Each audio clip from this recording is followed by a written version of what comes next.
And of course, the appendix here contains the scriptural proof of when God's kingdom began to rule in 1914. The scores of branch office buildings, hundreds of assembly halls, and tens of thousands of kingdom halls around the world provide tangible proof that God's kingdom is ruling. None of this would be possible without Jehovah's blessing. Jehovah has blessed his people, and there's tangible proof of that blessing. And it is proof. The reality of this spiritual paradise is proof that a literal paradise will likewise soon become reality. Proof, tangible proof, concrete evidence. What a powerful proof. This is overwhelming proof. Is proof positive? Is proof that we are living in the conclusion of the system of things. It's just another proof that Jehovah is with the governing body. I hear someone ask, what do they know? Wrong question. I think the right question is, what does Jehovah know? It comes down to this, friends. Do I really believe that Jehovah is directing this organization today? Do I believe that Jehovah will give insight to his faithful people? Those are excellent questions, Brother Splain. We'll get back to you shortly. The Enjoy Life Forever publication urges Jehovah's Witnesses to take a closer look at their history. If you are a witness, please follow this direction. Examine the history and origins of your organization and its doctrines. In a moment, we'll take a look at just some examples when Jehovah's Witnesses said they had conclusive proof, evidence, or facts about a prophecy, but still ended up being completely wrong. But let's first address this box on the same page. It states, occasionally we have adjusted some of our beliefs. Why? Just as the rising sun reveals details of a landscape gradually, God grants an understanding of his word progressively. So although the Bible does not change, we adjust our beliefs as our understanding of the Bible improves. To use the word occasionally grossly misrepresents how often doctrine is changed within the organization. Jehovah's Witnesses use words such as adjusted, clarified, and refined to describe their doctrinal flip-flops. It's true that Jehovah's Witnesses keep a curated list of changes on their website. Just going off their own list, does this look like occasionally to you? Let's look at one example listed. Regarding 1914, the October 15th, 1990 Watchtower stated, "For 38 years prior to 1914, the Bible students, as Jehovah's Witnesses were then called, pointed to that date as the year when the Gentile times would end. What outstanding proof that is that they were true servants of Jehovah. How is that proof, especially considering the latter part of the same paragraph, which continues, yet, like first-century servants of God, they also had some wrong expectations. For example, they expected that the full number of anointed Christians would be raised to heaven by October 1914. They also thought that the war that started in 1914 would lead directly on to the end of Satan's world. Yes, for decades they believed Armageddon would come in 1914. They also believed Christ's second presence began in 1874 and that he began ruling as king in 1878. Notice how they also tried to compare themselves to first-century servants of God. But did those first-century servants dogmatically preach these false expectations? Or did they merely ask Jesus, the apostles, or the older men of the congregation questions? Did those first-century servants shun or disfellowship others that didn't believe what a select few expected would happen? Do you see the false equivalencies Watchtower makes? Remember, Jehovah's Witnesses are supposedly the one true religion that Jesus Christ handpicked in 1919. So why would their understanding of doctrine be just as poor and finicky as so-called Christendom's? Look at this April 22nd, 1970 article of The Awake, where they criticized the Catholic Church because of changes to their doctrine.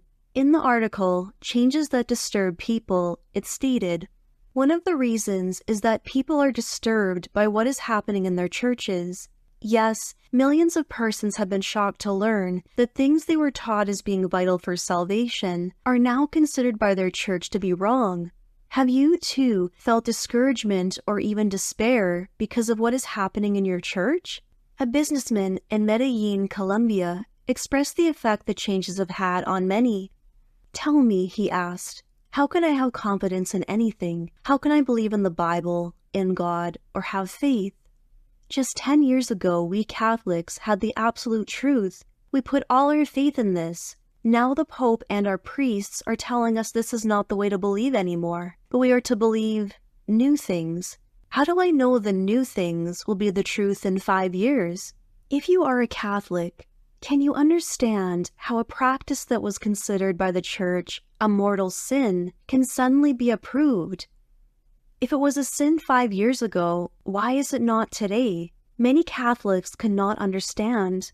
As they're pointing fingers at other religions, listen to what governing body member Samuel Hurd says about their own. Because sometimes we have to make adjustments. Now, you may have heard of a few adjustments in our understanding of things already today, and there could be more adjustments that will have to be made later on. Now, you may recall that we used to think a certain way some 10 years ago about the following matter. But as we understand it, some things Jehovah will not permit us to see, even though we read over it many, many times. We can't see it until Jehovah puts the light on it. Can you see their hypocrisy? JW Facts has a 141-page document containing doctrinal changes and flip-flops of the organization. That's not even a complete list of changes, and it hasn't been updated in the past 7 years, where even more changes have occurred. I'll have a link in the description if you're interested. Would you consider this as occasionally changing beliefs? The paragraph also directs readers to Proverbs 4 verse 18. We discussed that scripture in a previous video, explaining how the context of those verses clearly indicates it wasn't a prophecy and didn't relate to doctrine at all, and how the concept of increasing light doesn't turn one thing into something completely different, but rather just increases the detail of what was already present. Please give that video a watch if you haven't yet. Link is in the description. We'll look at just a few examples of where Jehovah's Witnesses have used the phrases proof conclusive, facts, and evidence in the past, and how they all ended up being false prophecies. And importantly, what it means when you hear similar lines of reasoning from the governing body today. Let's go back to Brother David Splain as he introduces the publication we'll look at next. But what else happened in 1919? What provision did Jehovah make for these people? The faithful and discreet slave was appointed in that same year. And the slave didn't waste any time to start producing literature that was going to make it easier for people to come into the truth. 1919, the slave is appointed. By 1921, you have a brand new publication, The Harp of God.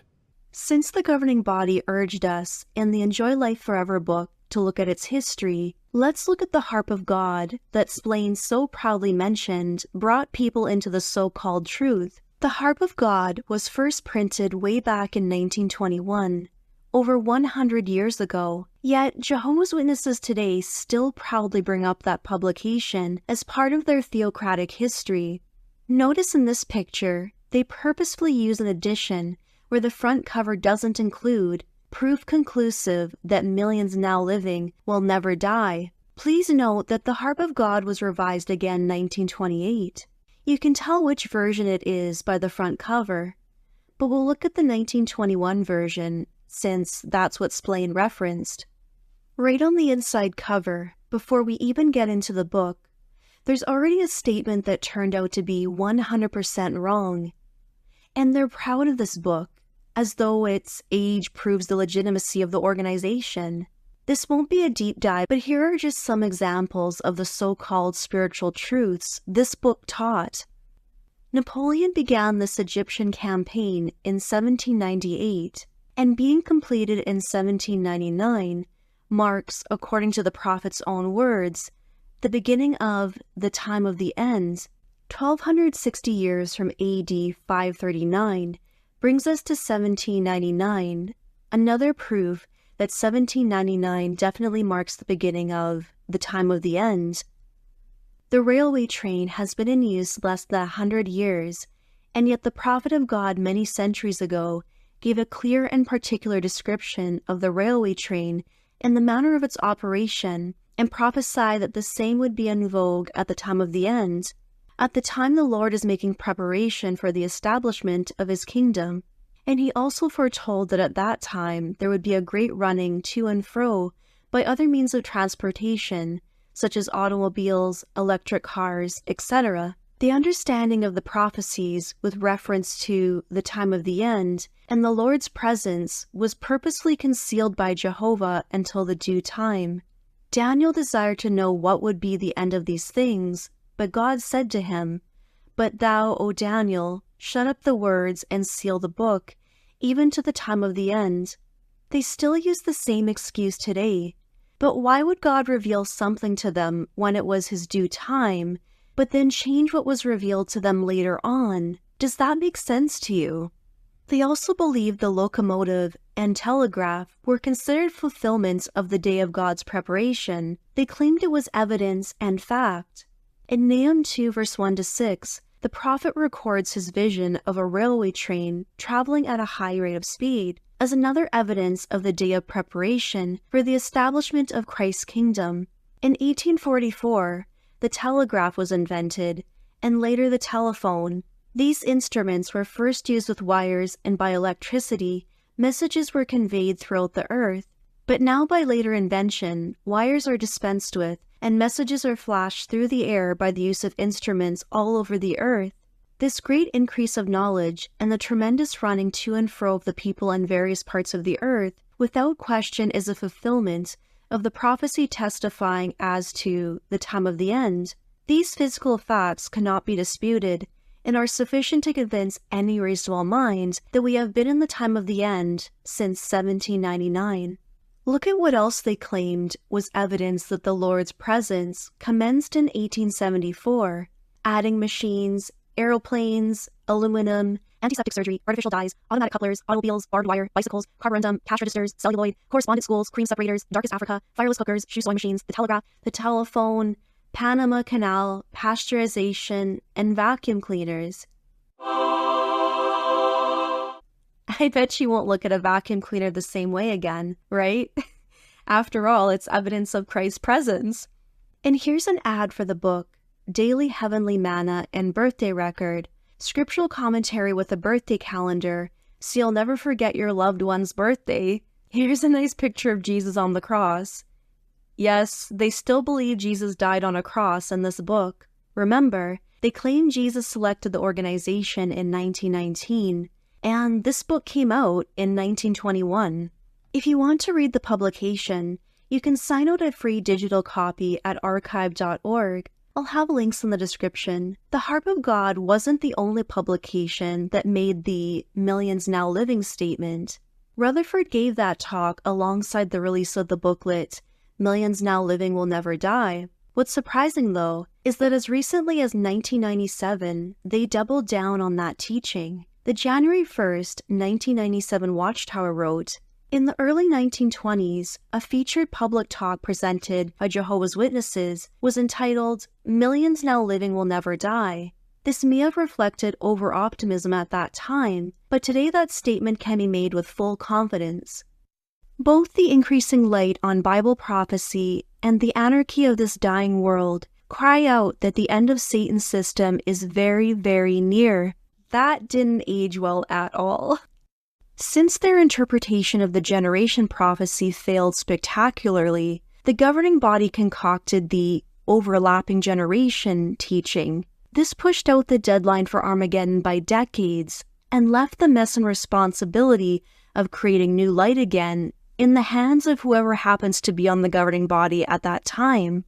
Let's continue on to this Awake article, which stated, If you are a young person, you also need to face the fact that you will never grow old in this present system of things. Why not? Because all the evidence and fulfillment of Bible prophecy indicates that this corrupt system is due to end in a few years. Of the generation that observed the beginning of the last days in 1914, Jesus foretold, "This generation will by no means pass away until all these things occur." Therefore, as a young person, you will never fulfill any career that this system offers. If you are in high school and thinking about a college education, it means at least 4, perhaps even 6 or 8 more years to graduate into a specialized career. But where will this system of things be by that time? It will be well on the way toward its finish, if not actually gone. Notice the words fact and evidence, and the use of definitive statements such as how young ones will never fulfill a career that is in this system. Some viewers may remember when this article came out. For those of you that don't, take a guess what year this was published.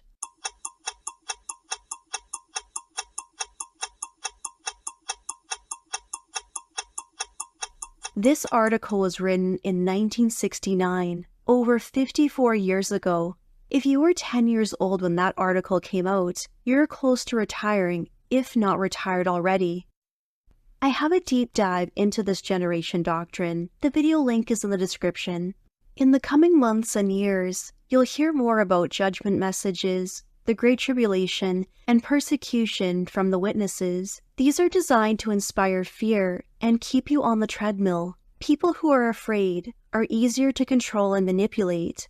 We've briefly looked at just a few times the Jehovah's Witnesses stated assuredly that they had proof, told us to face the facts, or that we can have full confidence in one of their teachings, and they were all unequivocally and completely wrong. Why would it be any different today when they already have a 140-year track record of failed predictions? But you may ask, have the Jehovah's Witnesses addressed all the times they were wrong about something? Besides their curated list of clarified beliefs, they have. Let's look at the March 22nd, 1993 Awake under the heading, Why So Many False Alarms? Jehovah's Witnesses, in their eagerness for Jesus' second coming, have suggested dates that turned out to be incorrect. Because of this, some have called them false prophets. Never in these instances, however, did they presume to originate predictions in the name of Jehovah. Never did they say, "These are the words of Jehovah."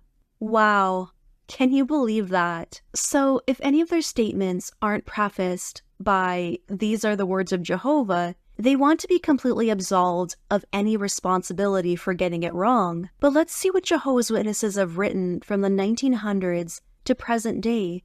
From the April 1st, 1932 Watchtower, "The Sovereign Lord giveth the word. The expression the word, therefore, includes every revelation of truth, down to and including the book of vindication, and whatsoever shall be revealed and published, by the Lord's grace, as long as the remnant is on earth." From the first book of vindication, the servant is not to tell his own message. Jehovah has made his faithful servant the watchman, and only as the Lord God directs the servant to speak, he does speak, having always a "Thus saith the Lord" for every part of the message that is delivered. The work of the servant is not to make converts to get them to join an organization, but to give a witness to the truth. November 1st, 1931 Watchtower said, "The Watchtower is not the instrument of any man or set of men, nor is it published according to the whims of men. No man's opinion is expressed in the Watchtower. God feeds his own people, and surely God uses those who love and serve him according to his own will." The June 15, 1957 Watchtower wrote, "It is vital that we appreciate this fact and respond to the directions of the slave as we would to the voice of God, because it is his provision." Closer to our day, the August 15, 2014 Watchtower wrote, "Today, Jehovah guides his people by means of the Bible, his Holy Spirit, and the congregation.